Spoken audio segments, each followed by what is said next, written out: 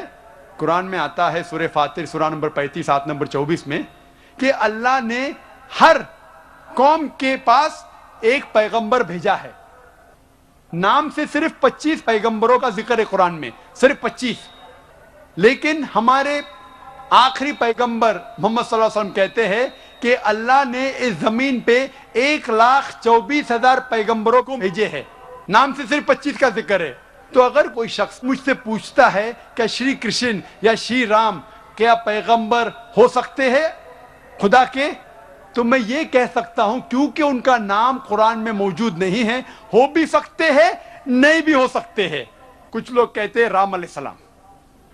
رام علیہ السلام میں نہیں کہہ سکتا، وہ پیغمبر ہو بھی سکتے نہیں بھی ہو سکتے. لیکن اگر وہ پیغمبر تھے تو صرف اس وقت کے لیے تھے اور ان لوگوں کے لیے تھے. جتنے بھی پیغمبر آخری پیغمبر محمد صلی اللہ علیہ وسلم کے پہلے آئے صرف ان لوگوں کے لیے تھے. آج ہمیں ماننا چاہیے آخری پیغمبر محمد صلی اللہ علیہ وسلم پہ ساری دنیا کو، ساری انسانیت کو. Hope the answer the question. I am Kalpana and I am an engineer by profession. Zakir Naik, in your speech you have mentioned that Hindu is a geographical definition. Then is it okay to call Muslim as a Hindu? Rather, I would like to ask whether a Muslim would like to be called as a Hindu. بہن نے اچھا سوال پوچھا ہے کہ ہندو ایک geographical definition ہے، تو کیا میں پسند کروں گا اپنے آپ کو ہندو بولنا؟ کیا مسلمان اپنے آپ کو ہندو بول سکتے؟ جیسے میں نے کہا ہندو کے 2 ڈیفینیشن ہیں. جیوگرافیکل وائز بے شک میں ہندو ہوں کیونکہ میں بھارت دیش میں رہتا ہوں. جیوگرافیکل ہندو کے معنی وہ شخص جو ندی سندھو یا ندی اندس کے پاس رہتا ہے، اور میں اس دیش میں رہتا ہوں اور میں گرو سے کہہ سکتا ہوں کہ میں انڈین ہوں. I am proud to be an Indian. اگر میں اس کا ترجمہ کرتا ہوں تو جیوگرافیکلی میں ہندو ہوں، لیکن ریلیجیسلی اگر آپ مجھ سے پوچھتے ہیں کیا میں ہندو ہوں، کیا میں ہندو دھرم کی کتابوں میں مانتا ہوں، ساری چیزوں پہ عمل کرتا ہوں، تو میں دھارمک طور سے ہندو نہیں ہوں. کیونکہ میں مطالعہ کر چکا ہوں، اس میں کئی چیزیں صحیح بھی، کئی غلط بھی ہے، کئی ٹکراؤ ہے، تو اس کو میں قبول نہیں کر سکتا. تو جیوگرافیکلی میں ہندو ہوں، دھارمک طور سے میں ہندو نہیں ہوں. جیوگرافیکلی میں ہندو ہوں اور ساتھ ساتھ مذہبی میں مسلم ہوں، کیونکہ میں ساری خواہشات، ساری رضا میری اللہ کے حوالے کر چکا ہوں، اسے کہتے ہیں مسلم. سو آئی ایم اے مسلم religiously. Geographically, I am an Indian, which you can say geographically I am a Hindu, but not religiously. Hope that answers the question. Hello, I am Rubina Attar, and my question to you is, though there are many similarities in Islam and Hinduism, when a Muslim girl marries a Hindu boy, it is not accepted by our society. Though she might succeed in bringing him to Islamic way of living. Yet, when a Muslim boy marries a Hindu girl, converts her to Islam, but later on she never accepts Islamic etiquettes, so what should be done? Please, can you suggest steps or measures which should be there in such marriages? بہن نے سوال پوچھا ہے کہ جب ایک مسلم مرد ہندو عورت سے شادی کرتا ہے اور اسے کنورٹ کرتا ہے، بھلے وہ اسلام مذہب کو فالو نہ کر سکے تو بھی کوئی تکلیف نہیں، لیکن جب ایک مسلمان خواتین ایک ہندو مرد سے شادی کرتی ہے تو ایکسیپٹڈ نہیں ہے. یہ غلط فہمیاں ہیں. صحیح میں ہمیں دیکھنا چاہیے کہ قرآن میں کیا لکھا ہے. قرآن میں لکھا ہے سورہ بقرہ میں سورہ نمبر 2 آیت نمبر 221 میں کہ اے مومنو، اے مسلمانوں، کوئی بھی مشرک عورت سے شادی مت کرو جب تک وہ ایمان نہ لائے. ایک مسلمان عورت، ایمان والی عورت، چاہے وہ کتنی بھی بدصورت ہو، چاہے وہ جھاڑو والی ہو، وہ ایک مشرک سے بہتر ہے. اگر آپ کو کوئی مشرک یا مومنہ سے شادی کرنا ہے تو قرآن میں لکھا ہے کہ مومنہ سے کیجئے، مسلم عورت سے کیجئے. اگر مشرک ہے تو جب تک وہ ایمان نہ لائے اس سے شادی کرنا حرام ہے. چونکہ ایک مومن عورت بھلے وہ جھاڑو والی ہے, کتنی بھی بدصورت ہو, لیکن اگر ایک مشرکہ ہے, چاہے وہ سب سے خوبصورت عورت ہو دنیا میں, سب سے مالدار ہو, ایک مومن جس کے پاس ایمان ہے وہ اس مشرکہ سے بہتر ہے. اس کے آگے لکھا ہے کہ مومن عورت, ایک مسلم عورت کوئی مشرک مرد سے شادی نہیں کرنا چاہیے جب تک وہ ایمان نہ لے کے آئے. ایک مومن مرد بھلے وہ جھاڑو والا ہو, بدصورت ہو, لیکن ایک مشرک مرد سے بہتر ہے. اسلام میں نہ کوئی مسلم عورت یا مرد کوئی بھی مشرک سے, کوئی بھی غیر مسلم سے شادی نہیں کر سکتے جب تک وہ ایمان نہ لے کے آئے. تو دونوں کیس میں irrespective whether the Muslim is a girl or a boy, when they marry, the opposite partner should become a Muslim. اس کی وجہ یہ ہے, مثال کے طور پہ جب گاڑی چلتی ہے, اگر گاڑی کا ایک پہیا سائیکل کا ہے اور ایک پہیا ٹرک کا ہے تو گاڑی چل ہی نہیں سکتی. اسی لیے ہم مسلمان مانتے ہیں کہ ہمارے آخرت کے لیے ہمیں اللہ پہ ایمان لانا چاہیے اور شرک نہیں کرنا چاہیے, اور جو ہدایت اس قرآن میں دی گئی ہے اس کے اوپر عمل کرنا چاہیے. اگر میرا لائف پارٹنر, اگر میری اردھانگنی بولتے بیٹر ہاف کو, بیٹر ہاف, اگر میرا بیٹر ہاف جہنم میں جائے گا تو کیسا شوہر ہوں میں؟ If I love my wife, I would like my wife to go to Jannah. ہم جب کہتے ہندی میں اردھانگنی, بیٹر ہاف ان انگلش, پتنی, بیوی, ہم یہ چاہیں گے کہ جس سے ہم پیار کرتے ہیں وہ بھی جنت میں جائے. تو اسی لیے ہمیں پہلے یہ دیکھنا چاہیے کہ جس سے ہم شادی کرتے, چاہے وہ لڑکی یا لڑکا ہو, مرد یا عورت ہو, پہلے ہمیں یہ جاننا چاہیے کہ اس کے اصول اس دنیا میں جینے کے اس آخری کتاب قرآن مجید کے مطابق ہے, پھر ہی ہم اس سے شادی کر سکتے اور ہم آخرت میں سفلتا پا سکتے. Hope the answers the question. Sir, میں رویندر شیڑگے اسٹوڈنٹ ہوں. آپ سے پوچھنا چاہتا ہوں کہ دونوں ریلیجس میں آپ نے اتنی سملرٹی بتائی, تو کبھی نہ کبھی یہ لوگ ایک چھت کے نیچے ہو سکتے ہیں, تو بائیفرگیشن ان میں کب سے ہوا؟ بھائی صاحب نے اچھا سوال پوچھا کہ اتنے سملیرٹیز ہے ہندو دھرم اور مذہب اسلام میں, تو یہ بائیفرکیشن کب ہوا؟ ایک چھت میں کیوں نہیں رہ سکتے تھے؟ یہ بائیفرکیشن کیا انگریز نے. میں نے تقریر کے آخر میں کہا تھا یہ انگریز اس کے ذمہ دار ہے, ان کی پالیسی تھی ڈیوائڈ اینڈ رول. نہیں تو عام طور پہ میرے بہت سے ہندو دوست ہیں, ہندو بھائی میرے دوست ہیں, کبھی مجھ سے نفرت نہیں کرتے. کئی ہندو مجھے ٹی وی پہ دیکھتے, میں ہندوازم کے بارے میں تقریر کرتا ہوں, جب مجھے دیکھتے تو میری عزت کرتے. کسٹم میں جب میں باہر دیش سے آتا ہوں, او ڈاکٹر ذاکر نائک, جو بھی کہیں گے سچ کہیں گے, سچ کے سوا کچھ نہیں کہیں گے. جیسے کہ میں کورٹ میں جا کے کتاب کے اوپر ہاتھ رکھ رہا ہوں, وہ جانتے ہیں میں مسلمان ہوں, میری ٹوپی, میری داڑھی, کوئی بھی مجھ سے یہ نہیں کہے گا کہ میں ہندو دھرم کا ماننے والا ہوں, لیکن میری عزت کرتے. کیوں؟ کیونکہ میں حق کی بات کرتا ہوں. یہ انگریز لوگ نے چنگاری ڈالی اور ہمیں بٹوایا, لیکن وہ ذمہ دار ہے, دوسرے ذمہ داری ہماری بھی ہے. اگر کوئی ہم میں جھگڑا پیدا کرنا چاہتا ہے اور ہم اس کے جال میں آ جاتے تو غلطی ہماری بھی ہے. انگریز تو چلے گئے لیکن اپنی غلط چیزیں چھوڑ گئے. اسی لیے میں کہتا ہوں پولیٹیشین سے, آپ دنگے فساد کیوں کرتے؟ لیکن میری یہ درخواست ہے کہ کم از کم آپ اپنی دھرم کی کتاب کو پڑھو. اختلاف ہے, میں یہ کہوں گا کہ ہندو دھرم اور مذہب اسلام میں اختلاف نہیں ہے تو میں سب سے بڑا جھوٹا ہوں. انٹرفیت ڈائلاگ ہوتے, سارے سرو دھرم ایک. وہ ہندو آ کے کہتا ہے کہ ہندو بھی صحیح, عیسائی بھی صحیح, اسلام بھی صحیح. عیسائی پریسٹ آ کے کہتا ہے سارے دھرم ایک ہے, ہندو بھی ایک ہے, کرسچینٹی بھی ایک ہے, اسلام بھی ایک ہے. کوئی مسلم کو پکڑتے بکرے کو اسٹیج پہ لے کے آتے, وہ مسلم بھی کہتا ہے سارے دھرم ایک ہے, ہندو بھی ایک, کرسچینٹی بھی ایک اور اسلام بھی ایک. میں کہوں گا وہ ہندو پنڈت سے کیا آپ اسلام قبول کریں گے؟ وہ کہے گا نہیں.